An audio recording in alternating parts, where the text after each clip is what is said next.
हर समय आदमी एक स्थिति में नहीं होता है।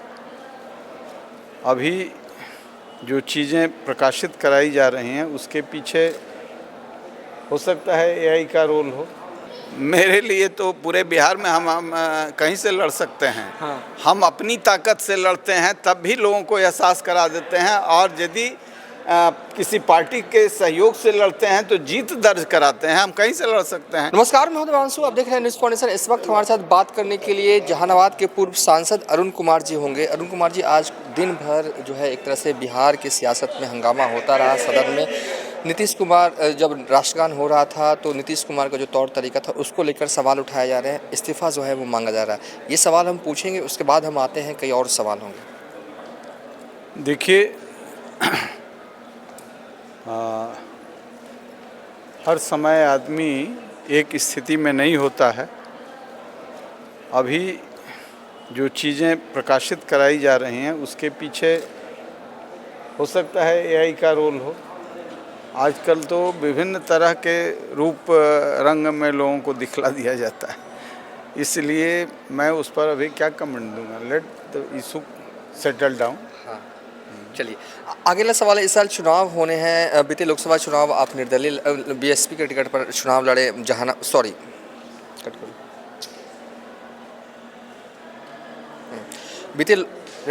बीते लोकसभा चुनाव जो है आप जहानाबाद से चुनाव लड़े। इस बार क्या प्लान होगा विधानसभा के चुनाव मद्देनजर? देखिए, मेरा जो कनेक्शन रहा है वो एनडीए से रहा है, लेकिन कुछ लोग ऐसे हैं जिनके वजह से मैं एनडीए से बाहर रहा हूँ। मैं निर्दलीय चुनाव लड़ा था और जीत करके आया था 93 में। समता पार्टी के फॉर्मेशन में हम लोग थे और लंबे दिनों तक जॉर्ज फर्नांडिस, नीतीश कुमार के नेतृत्व में काम भी किया। लेकिन परिस्थिति ऐसी हुई कि मेरे मान सम्मान पर भी चोट पहुंचने लगा, तो फिर कई तरह की लड़ाई भी लड़ा और नीतीश कुमार से दूरी भी बनी। निश्चित तौर से आज नीतीश कुमार घिरे हुए हैं और उसके चलते उनके मन पर, परिस्थिति पर दबाव है। तो मैं चाहता हूं कि एनडीए कमज़ोर नहीं हो। अभी आपने देखा कि मैं लड़ा एनडीए के खिलाफ और एक पक्षीय किसी ने हमसे बात नहीं की। मेरे नाम से घबराते भी लोग हैं, वो नहीं चाहेंगे कि एनडीए में आए, लेकिन हमने एक पक्षीय जेडीयू को मदद किया बेलागंज से और चुनाव जीता भी गया। आपने मदद किया जेडीयू का? बिल्कुल, प्रेस कॉन्फ्रेंस करके किया और ओपन कहा कि हम यहाँ से चुनाव जीतेंगे और राजद को हराएंगे। इसलिए ये बात तय है कि हम कटोरा लेके भीख मांगने वाले लोग नहीं हैं, स्वाभिमान के साथ राजनीति करते हैं। और मेरा स्वाभिमान यदि जिंदा नहीं है तो हमारे सहयोगियों का जिंदा कैसे रहेगा? इसलिए वो एक प्रश्न है। यदि एनडीए हमें स्वीकार करती है, अब जैसे अभी मैं लड़ाई 5 साल से लड़ रहा हूँ। सुशांत सिंह राजपूत की हत्या हुई तो सुशांत सिंह राजपूत जब पहली बार स्टूडेंट थे मुझसे, मेरे दिल्ली आवास में मिले थे और वो क्वांटम फिजिक्स की बात करते थे हमसे, और वहाँ से चले गए बॉलीवुड में जब एक दिन सुना कि सुसाइड कर लिए, उसी दिन हम लोगों ने कहा प्रेस कॉन्फ्रेंस करके, ये सुसाइड नहीं है, मर्डर है। तो मेरी आदत है। और अभी वो 350 पेज का रिपोर्ट जिसमें जॉर्ज फर्नांडिस के लोगों ने मेरी मदद की, मुंबई कई बार गए, सारा डॉक्यूमेंट आया और हमने कहा कि दिशा साल्यान की वो 16वीं मंजिल से सुसाइड नहीं है, दिशा साल्यान की हत्या हुई है। आदित्य ठाकरे ने कराया है, इसके गुंडों ने कराया है और वो लड़ाई मैं लड़ रहा हूँ। हमारे लोगों को थ्रेटनिंग दिया जा रहा है, लेकिन प्रलोभन दिया जा रहा है।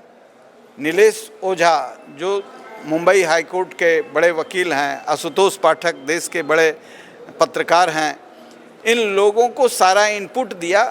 शुरू में अर्नब गोस्वामी लेकर के इस केस को बढ़े, बाद में वो भी शांत हो गए, लेकिन हम लोग कभी शांत नहीं हुए, उसकी तैयारी करते रहे।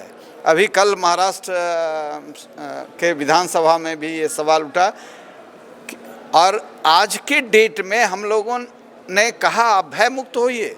दिशा साल्यान के पिता आज सामने आ गए। 2 साल तक कोर्ट हमसे पूछता रहा, लोकस ऑफ स्टैंडी बताइए। PIL हमारा है।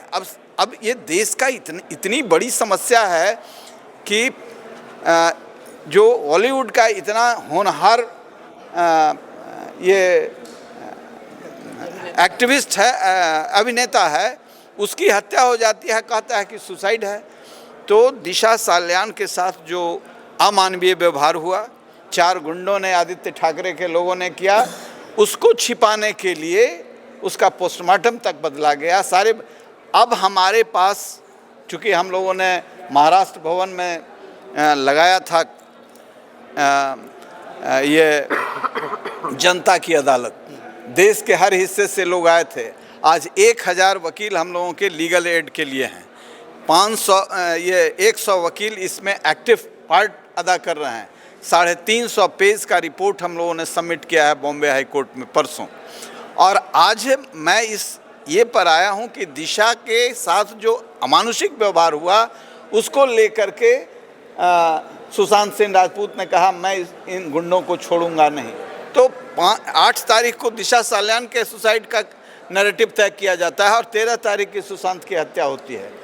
यहाँ जो 1 महीने के बाद केस हुआ, हम लोग सड़क पर उतरे थे, प्रेस कॉन्फ्रेंस भी किए थे और उस लड़ाई को लड़ रहे थे। वहाँ से लेके आज तक लड़ रहे हैं। हम लोगों को पूरा विश्वास था कि न्याय मिलेगा और अब न्याय की दिशा में आगे बढ़ गई है। साक्ष्य इतना हम लोगों ने जमा कर लिया है। आज लोगों को जो धमकाया जा रहा था, आज संजय राउत जो बड़े अच्छी बात करते थे, संविधान का जो शपथ लेते हैं, इन दरिंदों को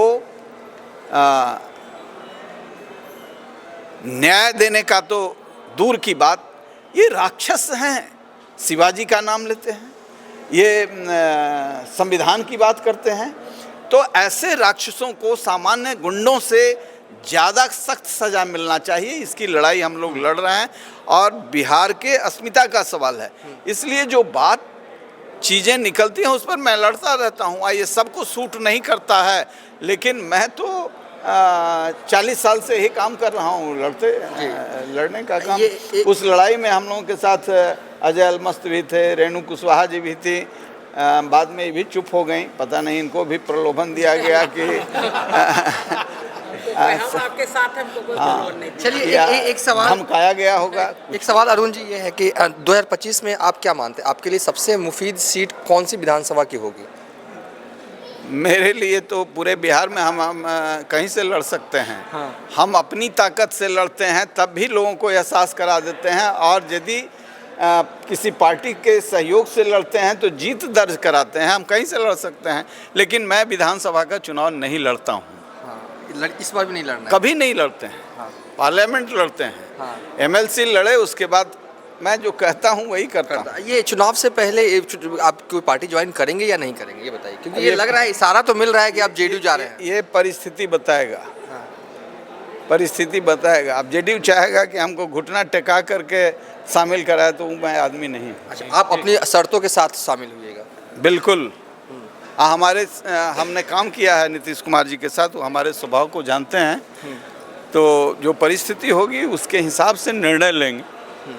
हम तो राजनीतिक जीव हैं। संसद में, सदन में हमारे लोग रहें, हम रहें, तो अन्याय के खिलाफ आवाज़ उठती रहेगी। इसलिए इसी मत के हैं, जब तक सांस मजबूत चलता रहेगा तब तक ये सब चलता रहेगा। ठीक है, ये थे अरुण कुमार। फिलहाल इस वीडियो को यहीं पर वाइंड अप कर दे रहे हैं।